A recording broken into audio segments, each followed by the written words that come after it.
Este episodio aborda situaciones de violencia de género con respeto y sin detalle gráfico.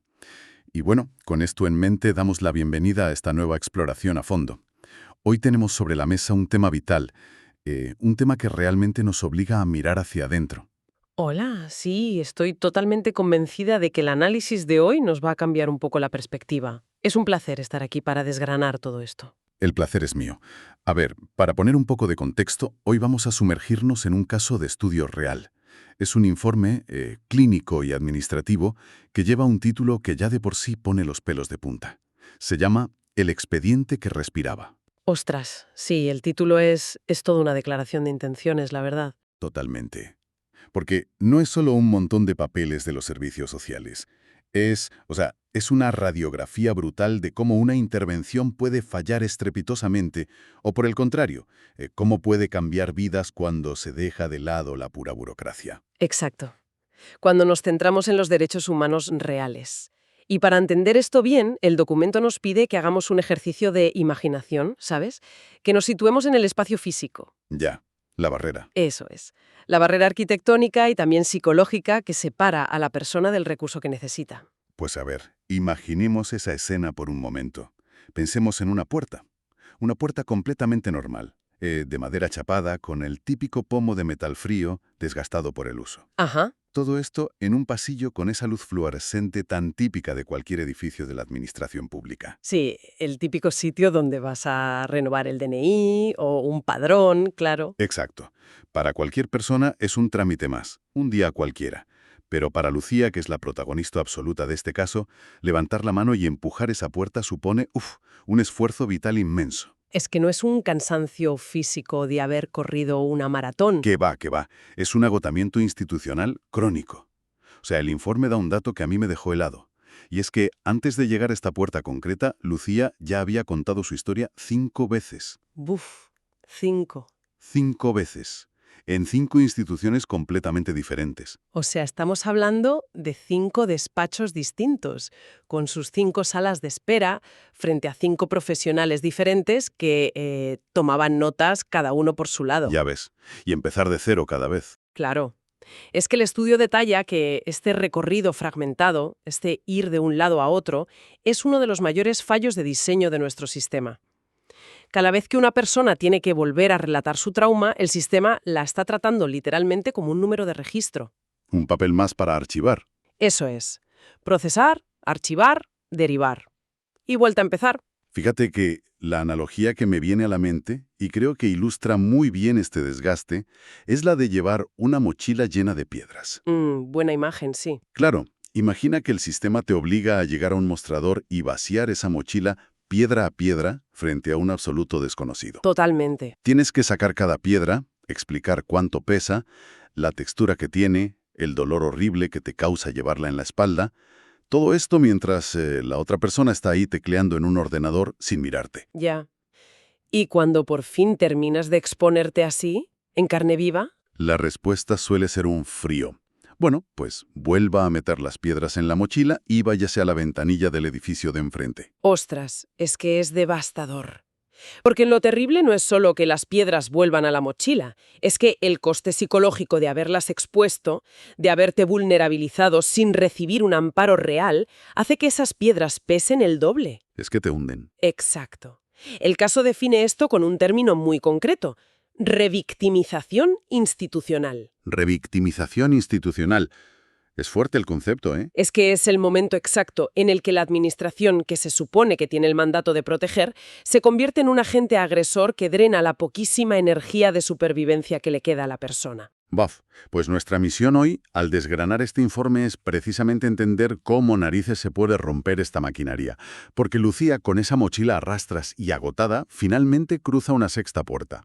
Y ahí es donde cambia todo. Ahí es donde el paradigma pega un giro de 180 grados, ocurre un cortocircuito institucional maravilloso, porque detrás de esa sexta puerta está Daniela. la trabajadora social. Eso es. Y Daniela decide coger el guión preestablecido y tirarlo a la basura. Lucía entra en ese despacho esperando lo de siempre. Que le pidan el carnet, que le exijan la fecha de los hechos, que haga una cronología perfecta de su dolor. Pero el registro de la intervención, y esto es fascinante leerlo, muestra que Daniela no hace nada de eso. No abre ninguna carpeta. Es más, ni siquiera enciende el monitor del ordenador. Wow. Aplica desde el segundo uno lo que en clínica llamamos un enfoque informado por el trauma. Y la primera frase que le dice, o sea, la primera intervención de Daniela, es una ruptura brutal del protocolo. Simplemente la mira y le pregunta, oye, ¿cómo estás tú? Puf, es que esa formulación, aunque parezca muy simple, es una intervención terapéutica en toda regla. ¿Así? Claro, al preguntar ¿cómo estás tú?, en lugar de un frío ¿qué ha pasado?, Daniela está moviendo el foco. Lo quita del suceso violento y lo pone directamente sobre la persona que lo está sufriendo. Ya, le está validando. Exacto. La valida como un ser humano que tiene emociones complejas y no como, bueno, un problema legal que el Estado tiene que quitarse de encima. Fíjate que el caso documenta cómo reacciona Lucía a esa pregunta. Y es un silencio súper prolongado. Al leer esa parte te juro que sentí que ese silencio es el verdadero corazón de toda esta historia. Es que lo es. Totalmente. Porque no es un silencio de no saber qué decir. Es el impacto de la sorpresa. Es la primera vez en meses de juzgados, de oficinas, de ventanillas frías que alguien se para y la reconoce. Ajá. Yo estoy seguro de que en ese preciso instante, en esa contención, es donde realmente nace el vínculo de confianza. Es que ese silencio tiene una función neurobiológica clarísima. Su sistema nervioso lleva meses o años en un estado de alerta máxima, en modo supervivencia. Claro, la defensiva total. Y en ese silencio, su cerebro empieza a registrar que, ostras, a lo mejor este entorno sí es seguro. Y lo brillante de Daniela es que le cede el espacio. No se pone a hablar por hablar. Exacto, no rellena el hueco con más preguntas, no la presiona, le está devolviendo una pequeñísima cuota de control sobre la situación. Le dice implícitamente, tú decides cuándo y cómo romper este silencio. Pero a ver, aquí te surgió una duda. Y creo que es una duda súper legítima si nos ponemos en la piel de, no sé, de quienes diseñan las políticas públicas y los protocolos. A ver, dime. Para poder activar los recursos, o sea, una ayuda económica, una casa de acogida, un abogado de oficio. La administración necesita un informe formal. Sí, por supuesto. Se necesitan datos, fechas, hechos comprobables. Si Daniela no le pide esos datos del accidente, por así decirlo, ¿cómo sortea la realidad burocrática de que necesita rellenar un maldito expediente? Es una pregunta buenísima. Y la respuesta es que Daniela no ignora el expediente. Sabe que lo tiene que hacer. Pero reordena las prioridades basándose en cómo funciona realmente el cerebro humano. Vale. Desde la neurobiología del trauma, está demostradísimo que una persona en estado de shock o con estrés postraumático severo no puede secuenciar sus recuerdos de forma lineal. O sea, no te puede contar una historia de principio a fin de forma ordenada. Es imposible. Su amígdala, que es el centro del miedo, está hiperactivada. Y el córtex prefrontal, que es la parte de la lógica y de ordenar el tiempo, está literalmente bloqueado. Ostras. Entonces, si tú fuerzas a alguien en ese estado a darte datos precisos inmediatos, ¿qué vas a conseguir? Un relato fragmentado, lleno de lagunas, desordenado. Y eso luego es un problema legal, claro. Un problema enorme. Porque paradójicamente, en un futuro juicio, la otra parte podría usar ese mismo informe hecho con prisas para tachar a la sobreviviente de incoherente o de que se está inventando cosas. O sea que presionar para obtener los datos rápido no solo es una insensibilidad humana tremenda, sino que encima produce un informe de muchísima peor calidad. Totalmente contraproducente a nivel legal. Daniela sabe que el paso innegociable, la base de todo, es estabilizarla emocionalmente. Claro, bajar las revoluciones. Eso es, al priorizar el cómo estás, el nivel de cortisol de Lucía baja, se construye la seguridad y los datos fríos para el expediente van a ir saliendo de forma natural a medida que ella recupere su voz. Y al final tienes un documento mucho mejor. Mucho más sólido, más exhaustivo y 100% veraz, porque estás construyendo el caso fortaleciendo a la persona, no exprimiéndola como si fuera un limón. Esa diferencia, entre exprimir y fortalecer, creo que nos lleva de cabeza a la parte más espinosa del informe, y probablemente la que más choca con lo que la sociedad espera. Ya sé por dónde vas, sí. Porque el camino de Lucía no es para nada una línea recta hacia el atardecer. En la intervención documentada hay retrocesos. Retrocesos muy importantes. Lucía decide volver con su agresor. Hasta en 2 ocasiones. Es vital que nos detengamos aquí, porque tenemos un relato cultural, el que nos venden las películas, que nos pinta la salida de la violencia como un acto superépico. Claro, haces la maleta de madrugada, cierras la puerta de un portazo, pones música de superación y no miras atrás jamás. Y ojalá fuera así, pero los datos sociológicos y clínicos nos gritan que eso es la absoluta excepción, no es la regla. Los retornos son una parte estructural y natural de un proceso complejísimo. Y leyendo el caso, a mí lo que me maravilla es la postura de Daniela, la trabajadora social. Tú miras el expediente y no hay ni rastro de una amonestación, ni media. Cero juicio. Cero. Cuando Lucía vuelve al domicilio del agresor, Daniela no le da lecciones de moral, no la regaña y, sobre todo, no la castiga cerrando el caso por, no sé, por falta de cooperación, que es algo que tristemente pasa con algunos protocolos rígidos. Tristemente pasa mucho. Daniela, en cambio, mantiene la puerta abierta de par en par. Y los recursos siguen ahí a disposición de Lucía. Y lo hace porque comprende perfectamente la arquitectura del miedo. Explica eso un poco más, como que la arquitectura del miedo. Pues que cualquiera que trabaje en primera línea sabe que el momento de mayor riesgo de asesinato o agresión grave para una mujer es justo cuando intenta abandonar la relación. Claro, cuando él ve que se le escapa de las manos. Exacto. El agresor siente que pierde el control y la violencia escala a niveles altísimos. Entonces, volver desde fuera puede parecer incomprensible, pero a menudo es una táctica de supervivencia extrema. Para desescalar, para ganar tiempo o calmar las aguas. Sí, para desescalar un peligro inminente contra ella o contra sus hijos, o simplemente es el resultado del aislamiento tan bestia en el que la ha sumido. Fíjate que, analizando esta dinámica, yo pensaba en la reacción instintiva que tendría mucha gente desde fuera, incluso la propia familia de la persona. El famoso ultimátum. Exacto. Es súper tentador lanzar un ultimátum para intentar, entre comillas, salvarla. Imagina que Daniela, por pura frustración o estrés profesional, le hubiera dicho algo como: «Mira, Lucía, si vuelves con él una vez más, te cierro el expediente porque no te estás dejando ayudar». Buf, sería fatal. Desde una visión superficial, alguien diría: «Bueno, es un empujón duro pero necesario para que reaccione».